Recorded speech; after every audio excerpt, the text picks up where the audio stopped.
ರೇಣುಕಾಸ್ವಾಮಿ ಕೊಲೆ ಕೇಸ್ನಲ್ಲಿ ಆರೋಪಿಗಳ ಕರಾಳ ಮುಖ ಬಯಲಾಗ್ತಾ ಇದೆ. ಚಾರ್ಜ್ ಶೀಟ್ನಲ್ಲಿ ಆರೋಪಿ ಪವನ್ ಕರಾಳ ಮುಖ ಬಯಲಾಗಿದೆ. ಅವತ್ತು ಈ ಓತಿ ಖ್ಯಾತ ಸುಮ್ಮನೆ ಇದ್ದಿದ್ದಿದ್ರೆ ರೇಣುಕಾಸ್ವಾಮಿಯ ಕೊಲೆ ಆಗ್ತಿರ್ಲಿಲ್ಲ. ಇವ್ರು ಯಾರು ಕೂಡ ಇವತ್ತು ಜೈಲು ಪಾಲಾಗ್ತಿರ್ಲಿಲ್ಲ. ಮುದ್ದೆ ಮುರಿಯುವ ಪರಿಸ್ಥಿತಿಯೇ ಇವ್ರಿಗೆ ಬರ್ತಾ ಇರಲಿಲ್ಲ. ಅಕ್ಕ ಅಕ್ಕ ಅಂತ ಅಕ್ಕರೆ ತೋರಿಸಲು ಹೋಗಿ ಮಾಡಿದ ಎಡವಟ್ಟೆ ಈ ಅನಾಹುತಕ್ಕೆ ಕಾರಣ ಆಗಿದೆ. ಈ ಕುರಿತು ಒಂದು ವರದಿ ಇದೆ, ನೋಡೋಣ ಬನ್ನಿ.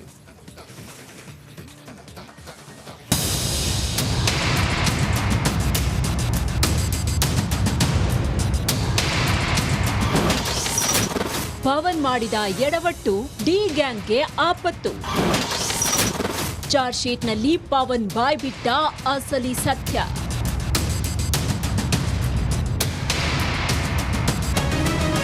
ರೇಣುಕಾಸ್ವಾಮಿ ಕೊಲೆ ಕೇಸ್ನ ಚಾರ್ಜ್ ಶೀಟ್ ಸಲ್ಲಿಕೆಯಾಗಿದೆ. ಆರೋಪಿಗಳು ನೀಡಿರುವ ಒಂದೊಂದು ಹೇಳಿಕೆಯೂ ಭಯ ಹುಟ್ಟಿಸುತ್ತೆ. ಈ ಓದಿಖ್ಯಾತ ಏತ್ರಿ ಪವನ್ ನುಡಿದ ಸತ್ಯ ಏನು ಅಂತ ನೋಡೋದಾದ್ರೆ 5/6/2024 ಅಶ್ಲೀಲ ಮೆಸೇಜ್ ಬಂದ ಬಗ್ಗೆ ಪವಿತ್ರ ಗೌಡ ನನಗೆ ತಿಳಿಸಿದ್ರು. ಮೆಸೇಜ್ ನೋಡಿ ನಾನು ಬುದ್ಧಿ ಕಲಿಸ್ತೀನಿ ಅಂದೆ. ಪವಿತ್ರ ಅಕೌಂಟ್ನಿಂದ ಆತನಿಗೆ ನನ್ನ ನಂಬರ್ ಕಳಿಸ್ದೆ. ತಕ್ಷಣ ಆತ ಕಾಲ್ ಮಾಡ್ದ. ಪವಿತ್ರ ಅಕ್ಕನೊಂದಿಗೆ ಮಾತಾಡಿಸ್ದೆ. ದರ್ಶನ್ಗೆ ವಿಷಯ ತಿಳಿಸಿದಾಗ ಕರ್ಕೊಂಬರ್ದಕ್ಕೆ ಹೇಳಿದ್ರು.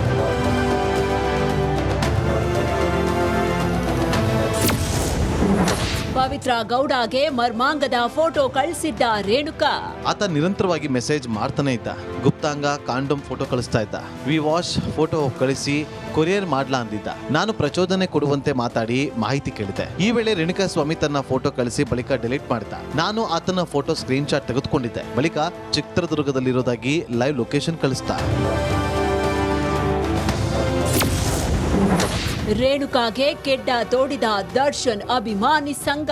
ದಿನಾಂಕ 6/6/2024 ಚಿತ್ರದುರ್ಗದ ಅಭಿಮಾನಿ ಸಂಘದ ಅಧ್ಯಕ್ಷ ರಾಘವೇಂದ್ರಗೆ ಕರೆ ಮಾಡಿ ರೇಣುಕಾಸ್ವಾಮಿಯನ್ನ ಕರ್ಕೊಂಬರೋದಕ್ಕೆ ಹೇಳಿದ್ದೆ. ಅವರು ರೇಣುಕಾಸ್ವಾಮಿಯನ್ನ ಶೆಡ್ಗೆ ಕರ್ಕೊಂಬಂದ್ರು. ರೇಣುಕಾಸ್ವಾಮಿ ಮೇಲಿನ ಹಲ್ಲೆಯೇ ರಣಭೀಕರ. ದರ್ಶನ್ಗೆ ನಾನು ಪಬ್ಬಳ್ಳಿ ಹೋಗಿ ಮಾಹಿತಿ ತಿಳಿಸಿದೆ. ಸಂಜಯ್ ಪವಿತ್ರಗೌಡ ಮನೆಯಿಂದ ಸ್ಕಾರ್ಪಿಯೋ ಕಾರಲ್ಲಿ ದರ್ಶನ್, ವಿನಯ್, ಪವಿತ್ರಗೌಡ, ಪ್ರದೋಷ್ ಹಾಗೂ ಮತ್ತೊಂದು ವೈಟ್ ಸ್ಕಾರ್ಪಿಯೋನ ಕಾರಲ್ಲಿ ನಾನು ನಾಗರಾಜ್ ಶೆಡ್ಗೆ ಬಂದ್ವಿ.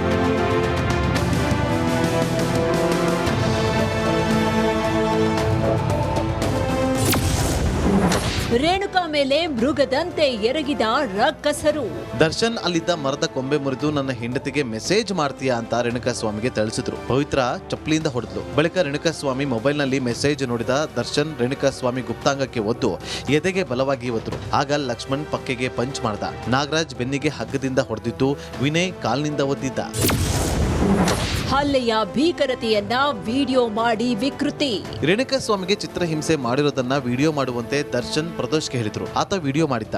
ನಂತರ ದರ್ಶನ್, ವಿನಯ್ ರೆಡ್ ಜೀಪ್ ನಲ್ಲಿ ಪವಿತ್ರ ಅಕ್ಕಳನ್ನ ಮನೆಗೆ ಡ್ರಾಪ್ ಮಾಡಿದ್ರು. ಅದಾದ ಬಳಿಕ 10 ನಿಮಿಷದಲ್ಲೇ ಪ್ರದೋಷ್ ದರ್ಶನ್ ಮನೆಗೆ ಬಂದು ರೇಣುಕಾಸ್ವಾಮಿ ಸತ್ತೋದಂತ ವಿಷಯ ಹೇಳಿದ್ದಾರೆ. ನನಗೆ ಈ ವಿಷಯ ಯಾರ ಬಳಿ ಹೇಳ್ಬೇಡ ಅಂತ ಹೇಳಿದ್ರು. ನೋಡಿದ್ರಲ್ವಾ, ಅಕ್ಕ ಅಕ್ಕ ಅಕ್ಕ ಅಂತ ಅಕ್ಕನಿಗೆ ಸಹಾಯ ಮಾಡ್ಬೇಕಾದವನೇ ಅಕ್ಕ ಬಾವ ಜೈಲಿಗೆ ಹೋಗುವ ದುಸ್ಥಿತಿಯನ್ನ ತಂದಿಟ್ಟಿದ್ದಾರೆ. Nagaraj, crime bureau, republic Kannada. ರೇಣುಕಾಸ್ವಾಮಿಗೆ ಡೆವಿಲ್ ಗ್ಯಾಂಗ್ ನರಕ ದರ್ಶನವನ್ನ ಮಾಡಿಸಿದೆ. ಚಾರ್ಜ್ ಶೀಟ್ನಲ್ಲಿ ರೌಡಿ ಗ್ಯಾಂಗ್ ಕ್ರೌರ್ಯ ಈಗ ಒಂದೊಂದೇ ರಿವೀಲ್ ಆಗಿದೆ. ಕಿಲ್ಲಿಂಗ್ ಸ್ಟಾರ್ 8 ಪುಟಗಳ ತಪ್ಪೊಪ್ಪಿಗೆ ಹೇಳಿಕೆ ಈಗ ಬಹಿರಂಗ ಆಗಿದೆ. ರೇಣುಕಾಸ್ವಾಮಿ ಮೇಲೆ ಪೊರ್ಕಿಯ ಒಂದೊಂದು ಭೀಕರ ಹಲ್ಲೆ, ಒಂದೊಂದು ಕೃತ್ಯ ಭಯಾನಕವಾಗಿದೆ. 3991 ಪುಟಗಳ ಚಾರ್ಜ್ ಶೀಟ್ನಲ್ಲಿ ದಾಸನ ರಕ್ತ ಸಿಕ್ತ ಚರಿತ್ರೆ ರಿವೀಲ್ ಆಗಿದೆ. ರೇಣುಕಾಸ್ವಾಮಿ ನನ್ನನ್ನು ಬಿಟ್ಟು ಬಿಡಿ, ನನ್ನ ಜೀವ ಉಳಿಸಿ ಅಂತೇಳಿ ಪ್ರಾಣ ಭಿಕ್ಷೆ ಬೇಡಿದ್ರು ಕೂಡ ಬಿಡದೆ ಬೀಭತ್ಸವಾಗಿ ಕೃತ್ಯ ಮಾಡಿರೋದು ಚಾರ್ಜ್ ಶೀಟ್ನಲ್ಲಿ ಎಳೆ ಎಳೆಯಾಗಿ ಪೊಲೀಸರು ಇವರಿಂದ ಮಾಹಿತಿಯನ್ನ ಪಡೆದುಕೊಂಡು ಚಾರ್ಜ್ ಶೀಟ್ನಲ್ಲಿ ಉಲ್ಲೇಖ ಮಾಡಿದ್ದಾರೆ. ಪೊಲೀಸರ ಡ್ರಿಲ್ ವೇಳೆ ಸತ್ಯವನ್ನ ಪೊರ್ಕಿ ಬಾಸ್ ಕಕ್ಕಿದ್ದಾನೆ. ಏನಾಯ್ತು, ಹೇಗೆ ಹೊಡೆದೆ, ಏನಂತ ಆತ ಬೇಡ್ಕೊಂಡ, ಏನಾಗಿತ್ತು, ಎಲ್ಲಿಂದ ಎಲ್ಲಿವರೆಗೂ ಏನೇನಾಯ್ತು ಅನ್ನೋದನ್ನು ಸಂಪೂರ್ಣವಾಗಿ 3991 ಪುಟಗಳ ಚಾರ್ಜ್ ಶೀಟ್ ದೋಷಾರೋಪ ಪಟ್ಟಿಯಲ್ಲಿ ದರ್ಶನ್ ಕಕ್ಕಿದ್ದಾರೆ.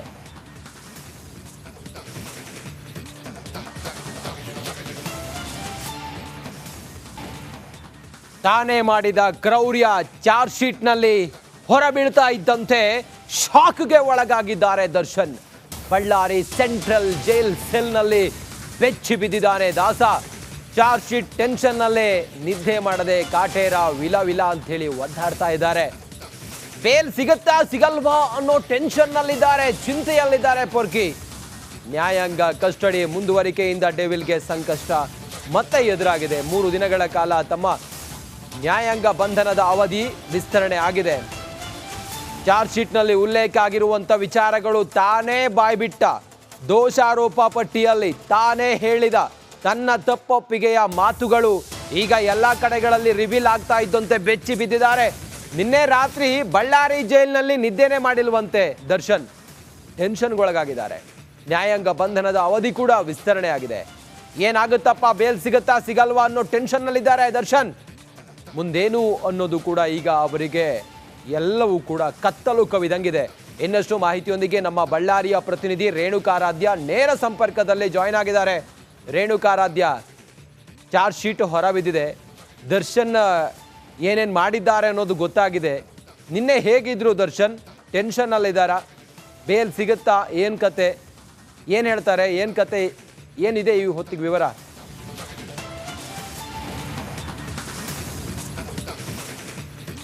ರಂಜಿತ್, ದರ್ಶನ್ಗೆ ದಿನನಿತ್ಯ ಒಂದೊಂದು ರೀತಿಯ ಟೆನ್ಷನ್ ಇರತಕ್ಕಂಥದ್ದು.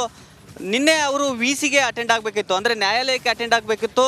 ಬೇಲ್ ವಿಚಾರವಾಗಿ, ಜೊತೆಗೆ ಚಾರ್ಜ್ ಶೀಟ್ ಸಲ್ಲಿಕೆ ವಿಚಾರವಾಗಿ, ಮತ್ತೊಂದು ಮನೆ ಅಡಿಗೆ ಊಟದ ವಿಚಾರವಾಗಿ ಕೋರ್ಟ್ ಮುಂದೆ ಅವರ ಪ್ರಕರಣಗಳಿದ್ವು. ಆ ಒಂದು ವಿಚಾರಕ್ಕೆ ಮೊನ್ನೆಯೂ ಕೂಡ ಸಾಕಷ್ಟು ಟೆನ್ಷನ್ಗೆ ಒಳಗಾಗಿದ್ದರು.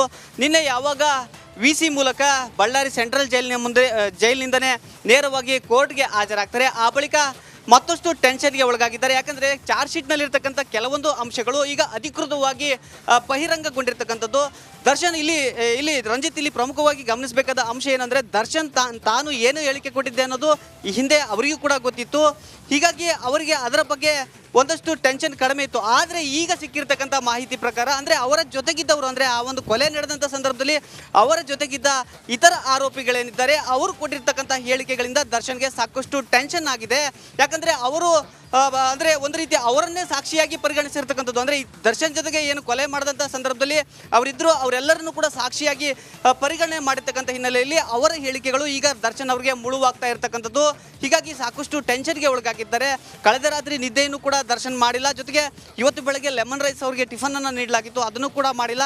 ಇವತ್ತು ಅವರ ಲಾಯರ್ ಜೊತೆಗೆ ಮತ್ತು ಅವರ ಪತ್ನಿಯ ಜೊತೆಗೆ ಫೋನ್ನಲ್ಲಿ ಮಾತನಾಡೋದಕ್ಕೆ ಅವಕಾಶವನ್ನು ಕೇಳಿದ್ದಾರಂತೆ ದರ್ಶನ್. ಹೀಗಾಗಿ ಸಾಕಷ್ಟು ಟೆನ್ಷನ್ಗೆ ಒಳಗಾಗಿದ್ದಾರೆ. ಯಾವಾಗಪ್ಪ ಈ ಬಂಧನದಿಂದ ಮುಕ್ತಿ ಸಿಗುತ್ತೆ ನನಗೆ ಅನ್ನುವ ಒಂದು ಚಿಂತನೆಯನ್ನು ನಡೆಸ್ತಾ ಇದ್ದಾರೆ. ಮುಂದೆ ಬೇಲ್ ಸಿಗೋದು ಕೂಡ ಅಷ್ಟೊಂದು ಈಸಿ ಆಗಿಲ್ಲ. ಈ ಎಲ್ಲ ವಿಚಾರಗಳಿಂದ ದರ್ಶನ್ ತತ್ತರಿಸಿ ಹೋಗಿದ್ದಾರೆ ಅನ್ನುವ ಮಾಹಿತಿ ಈಗ ನಮಗೆ ಲಭ್ಯವಾಗಿರ್ತಕ್ಕಂಥದ್ದು. Ranjith. Okay Renukaradhya, thank you ನಿಮ್ಮೆಲ್ಲ ಮಾಹಿತಿಗಾಗಿ. ಈ ಪವಿತ್ರ ಗೌಡ ದರ್ಶನ್ನ ಪ್ರೇಯಸಿ ಪವಿತ್ರ ಗೌಡಳಿಗೆ ದರ್ಶನ್ನ ಧರ್ಮಪತ್ನಿ ವಿಜಯಲಕ್ಷ್ಮಿಯನ್ನ ಕಂಡ್ರೆ ಹೊಟ್ಟೆ ಉರಿಯಂತೆ. ವಿಜಯಲಕ್ಷ್ಮಿ ಏನೇ ಮಾಡಿದ್ರು ಕೂಡ ಪವಿತ್ರ ಗೌಡ ಸಹಿಸ್ತಾ ಇರಲಿಲ್ವಂತೆ. ಪವಿತ್ರ ಗೌಡಳ ಹೊಟ್ಟೆ ಉರಿ ಎಲ್ಲಿವರೆಗೂ ಇತ್ತು ಅಂತ ಹೇಳಿದ್ರೆ ಈ ಸ್ಟೋರಿ ನೀವೇ ನೋಡಿ.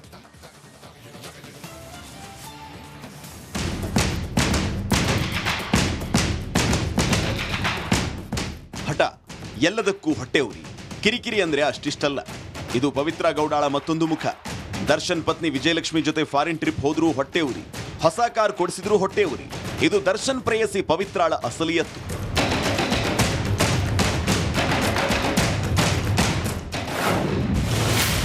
ವಿಜಯಲಕ್ಷ್ಮಿ ಕಂಡ್ರೆ ಪವಿತ್ರಾಗೆ ಹೊಟ್ಟೆ ಉರಿ. ಒಬ್ಬಳು ಪತ್ನಿ, ಮತ್ತೊಬ್ಬಳು ಪ್ರೇಯಸಿ, ಇವರಿಬ್ಬರ ಮಧ್ಯೆ ದರ್ಶನ್. ಹೌದು, ದರ್ಶನ್ ಪತ್ನಿಗಾಗಿ ಏನೇ ಮಾಡಿದ್ರು ಇದಕ್ಕೆ ಪವಿತ್ರ ಗೌಡ ಉರಿದು ಬೀಳ್ತಾ ಇದ್ಲು. ವಿಜಯಲಕ್ಷ್ಮಿ ಹೊಸ ಕಾರ್ ತಗೊಂಡ್ರೆ ತಾನು ಹೊಸ ಕಾರ್ ತಗೊಂಡಿದ್ಲು. ಇದು ಕೇವಲ ವಸ್ತುಗಳಿಗೆ ಸೀಮಿತ ಆಗಿರಲಿಲ್ಲ. ಯಾವಾಗ ದರ್ಶನ್ ಪತ್ನಿ ಜೊತೆ ದುಬೈ ಟೂರ್ ಹೋಗಿ ಬಂದ ನೋಡಿ, ಆಗ್ಲೇ ಪವಿತ್ರ ಮತ್ತಷ್ಟು ಉರಿದು ಬಿದ್ದಿದ್ಲು.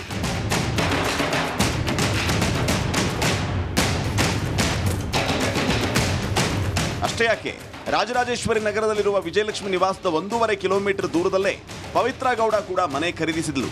ಅದು ಬರೋಬ್ಬರಿ 1,75,00,000 ರೂಪಾಯಿಯ ಮನೆ. ಪ್ರೇಯಸಿ ಪವಿತ್ರಾಳಿಗೆ ದರ್ಶನ್ ಈ ಮನೆ ಗಿಫ್ಟ್ ಆಗಿ ನೀಡಿದ್ದ.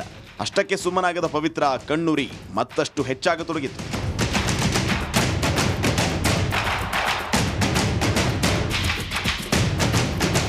ಕಳೆದ 10 ವರ್ಷದಿಂದ ದರ್ಶನ್ ಜೊತೆ ಲಿವಿಂಗ್ ರಿಲೇಶನ್ಶಿಪ್ ನಲ್ಲಿದ್ದ ಪವಿತ್ರ ಅಸಲಿಗೆ ವಿಜಯಲಕ್ಷ್ಮಿಯೊಂದಿಗೆ ಪೈಪೋಟಿ ಬಿದ್ದಿದ್ಲಂತೆ.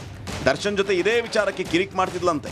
ದರ್ಶನ್ ಪವಿತ್ರಾಗೆ ಹೇಳದೆ ವಿಜಯಲಕ್ಷ್ಮಿ ಜೊತೆ ದುಬೈ ಹೋಗಿದ್ದು ಪವಿತ್ರ ಕಣ್ಣು ಕೆಂಪಾಗಿಸಿತ್ತು.